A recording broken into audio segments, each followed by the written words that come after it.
Welcome back. चलिए, markets रोज नए high लगा रहा है, खास तौर से मिड कैप और स्मॉल कैप।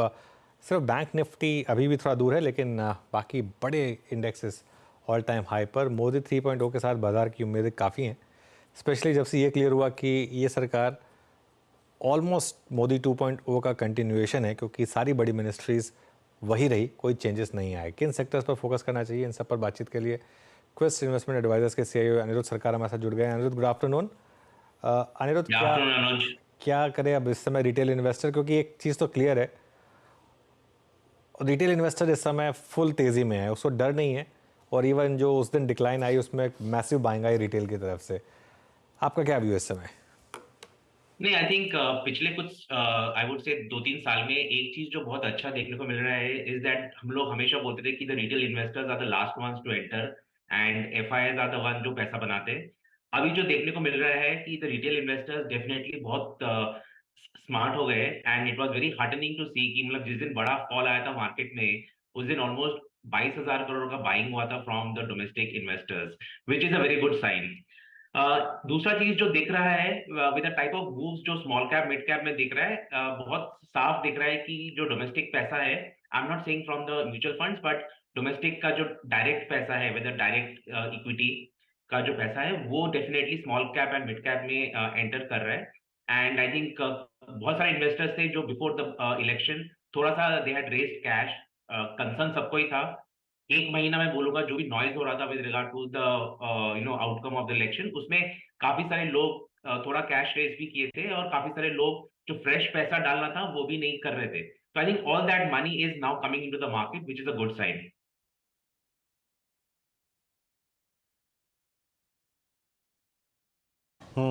पैसा बाजार में आ रहा है अभी, ये एक अच्छा संकेत है। अच्छा अनुराग जी, अब थोड़ा सा इवेंट के मद्देनज़र अपने आप को अलाइन करना हो। देखिए, पैसा आया और आई थिंक 4 जून की डिप को बहुत लोगों ने बाय भी किया, बहुत से लोग उस दिन सिस्टम से बाहर भी निकल गए, शायद वो अपनी री एंट्री कर भी ना पाए हों। बट एट दिस प्राइस अभी हम सारे इंडेक्सेस देख रहे थे, चाहे वो केमिकल हो, चाहे वो आईटी हो, बैंक्स हो, रियल स्टेट हो, कंसिडरिंग जो इवेंट सामने लाइंड अप है, बजट और मॉनसून, आई थिंक जुलाई का 3rd वीक बजट के लिए और फिर मॉनसून ऑलमोस्ट अगस्त सितंबर तक, आपने अपने आप को किस तरीके से प्लेस किया है? पिकिंग ऑर्डर क्या रहेगा इस वक्त अगर यहाँ से कुछ स्टॉक्स को जोड़ना हो तो? आई से कि जो हमारा पहले जो सेक्टरल एलोकेशन था इलेक्शन रिजल्ट्स के पहले, उसमें से बहुत ज्यादा हम लोगों ने कुछ चेंजेस नहीं किए, क्योंकि जैसे आपने बोला कि मोदी का जो कैबिनेट फॉर्मेशन से एविडेंट है that it is a continuity of the last 5 years. And I think ये एक बहुत अच्छा साइन है कि कोई ड्रास्टिक चेंजेस नहीं हुआ है कैबिनेट्स में एंड जो भी उनके पॉलिसीज थे वो कंटिन्यू होंगे। दूसरा जो अच्छा अच्छा बात है कि जो उनके एलाइज हैं they are not oppose to any of the BJP manifestos, तो वो भी एक बहुत अच्छा साइन है कि जो भी प्लान था वो कंटिन्यूटी होने वाला है। उसके आउटकम में आई वुड से कि जो हमारे पहले सेक्टर्स थे वो हम लोग कंटिन्यू कर रहे हैं with regard to the bullishness. सबसे पहला मैं बोलूंगा जो इंडस्ट्रियल कैपेक्स है, महंगा डेफिनेटली है। कैपिटल गुड्स, इंडस्ट्रियल गुड्स, काफी सारे स्टॉक्स बहुत महंगे हैं।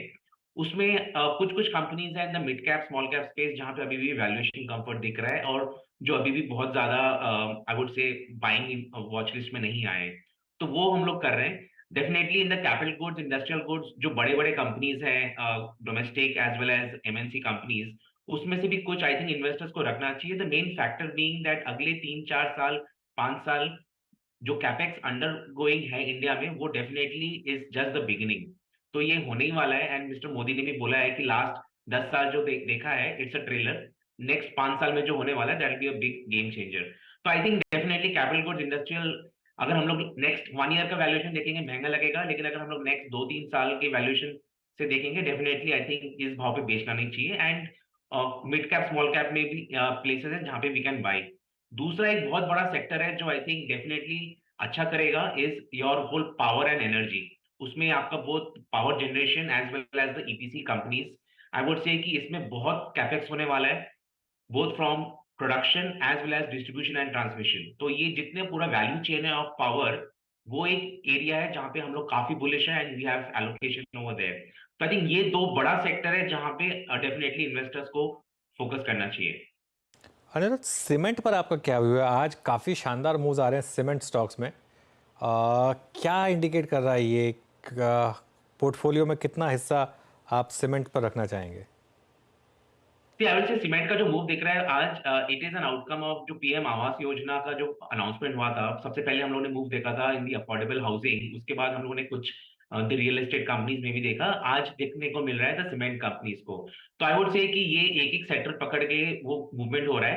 Having said that, as of now मैं बोलूंगा कि सीमेंट में हम बहुत ज्यादा बुलिश नहीं है। वन फैक्टर बीइंग दैट अभी मानसून जो होता है season, typically the monsoon season is not a good time for the cement companies. तो as of now I would say कि cement definitely because of construction activity over the next काफी सारे साल वो सीमेंट एक अच्छा सेक्टर है।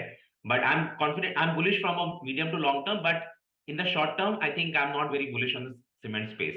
और जो रनअप दिख रहा है is purely because of the PM Awas Yojana.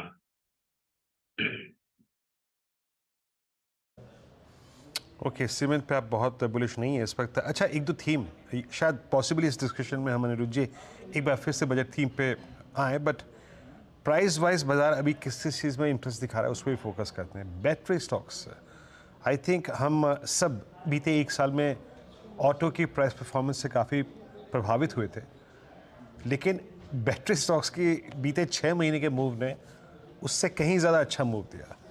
अभी बैटरी स्टॉक्स पे ये प्राइस क्या प्रॉफिट्स और कैश में कन्वर्ट करने का है या फिर अभी भी चेस करने की गुंजाइश है? आई वुड से कि वैल्यूएशन बहुत महंगा हो गया है। अगर मैं बैटरी स्टॉक्स देखूं जो लिस्टेड है, आई थिंक वैल्यूएशन बहुत महंगा है एंड वो कंफर्ट नहीं आ रहा है दैट किसी को फ्रेश एंट्री करना चाहिए एट दीज लेवल्स। एंड अगर कोई एग्जिस्टिंग इन्वेस्टर होता है डेफिनेटली उनको थोड़ा प्रॉफिट बुकिंग करना चाहिए।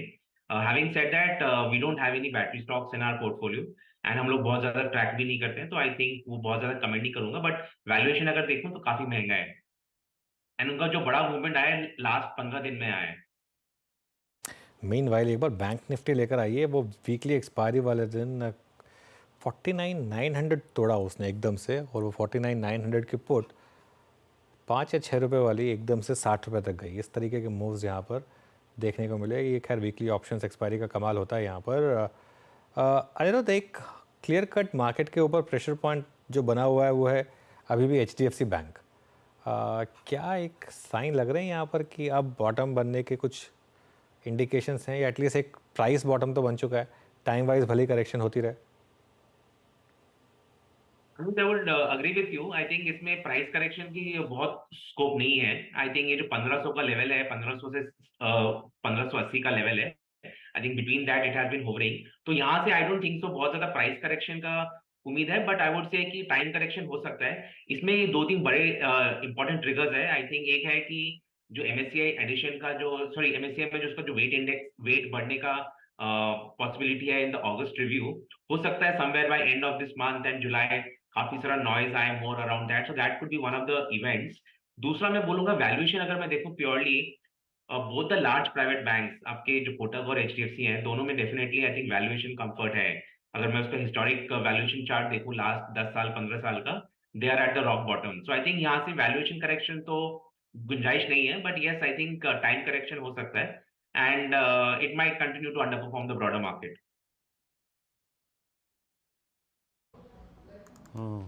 अच्छा, मीनवेल एक दो स्टॉक्स और रखिए जो कि अपनी ऑल टाइम हाई ट्रेजेक्टरी पे थे। अनुज जी, इन स्टॉक्स पे आपने कॉल करी, एशियन पेंट्स पे, पिडिलाइट पे, बर्जर पेंट्स, पेंट स्टॉक्स और आई थिंक एडेसिव की जो ये थीम रही, या फिर इसमें अगर मैं दो स्टॉक्स पॉलीकैब और एस्टल real estate ancillary home improvement इसको ऐड कर दूं तो? See, I'll say कि पेंट एक is one part and home improvement मैं दूसरा बोलूंगा। तो home improvement में like I would say that हम लोग quite bullish है on the wires and cables। The wires and cables एक पार्ट है जहाँ पे हम लोग काफी बुलिश हैं। So we are very bullish on the wires and cables business and उसमें मैं बोलूंगा कि वैल्यूएशन एक कंसर्न है, बट उसमें अगेन आई वुड से कि अगले 3 साल का अगर मैं ग्रोथ देखूं in their earnings, that growth is justifying the valuation for all the power and cable companies. And बाकी I would say paint company में we don't have any of the larger names, जितने बड़े नाम अपने लिए we don't have any of the larger names. उसमें मैं बोलूंगा जो बड़े बड़े कंपटीशन आए वहां पे थोड़ा सा कंसर्न है कि उनका जो मार्जिन इम्पैक्ट हो सकता है इन द पेंट कंपनीज, वो एक बड़ा इशू है कि पेंट कंपनीज में मार्जिन इम्पैक्ट हो सकता है। And I think valuation correction तो वही है and as of now we don't own any of the paint companies. Since क्योंकि होम इम्प्रूवमेंट की बात हुई, लेट्स टॉक अबाउट होम। ये HFCs में अनिरुद्ध जी आज LIC हाउसिंग फाइनेंस पे बहुत स्ट्रॉन्ग मूव है, आज कैनफिन होम्स पे बहुत स्ट्रॉन्ग मूव है। कोई HFC जोड़ी आप लोगों ने या फिर NBFCs में कोई एडिशन किया हो, क्योंकि गोल्ड फाइनेंस कंपनियां भी जो है वो ऑल टाइम हाई पे ट्रेड कर रही हैं। जी, हाउसिंग फाइनेंस में हम लोग काफी बुलिश थे। पिछले ऑलमोस्ट 1 साल से हम लोग पिछले 1 साल से हम लोग हाउसिंग फाइनेंस पे काफी बुलिश थे एंड उसमें भी हम लोग अफोर्डेबल हाउसिंग में बुलिश थे। So I think because see typically जो बड़े हाउसिंग होते हैं, all the banks have exposure to housing finance, तो हमको कोई डायरेक्टली उसमें exposure we don't require. But जो अफोर्डेबल हाउसिंग है, उसमें हम लोग काफी बुलिश थे लास्ट 1 ईयर से and I think most recently after the announcement काफी सारा एक्शन देखने को मिला है। आई वुड से कि इनका कुछ बड़ा ड्रास्टिकली मार्जिन इंप्रूवमेंट तो नहीं होगा, but I would say the whole pie will become bigger. जो काफी सारे बायर्स थे जो अफोर्डेबल हाउसिंग में जो एज में बैठे थे या they were on the out of the market और they were on the sidelines, I think पूरा मार्केट जो अफोर्डेबल हाउसिंग का है वो बड़ा होने वाला है एंड गवर्नमेंट का जो फोकस है, आई थिंक इसमें आई think all the players will enjoy. जो भी आपने नाम लिया, आई think all of them will enjoy the market. So I think affordable housing finance is definitely the place जहाँ पे हम लोग काफी बुलिश है। वैल्यूएशन भी महंगा नहीं है, 3 साढ़े 3 का प्राइस टू बुक है, तो आई वुड से कि बहुत ज़्यादा महंगा भी नहीं है। चलिए अनिरुद्ध, बहुत बहुत शुक्रिया आज हमारे साथ जुड़ने के लिए और हमसे बात करने के लिए।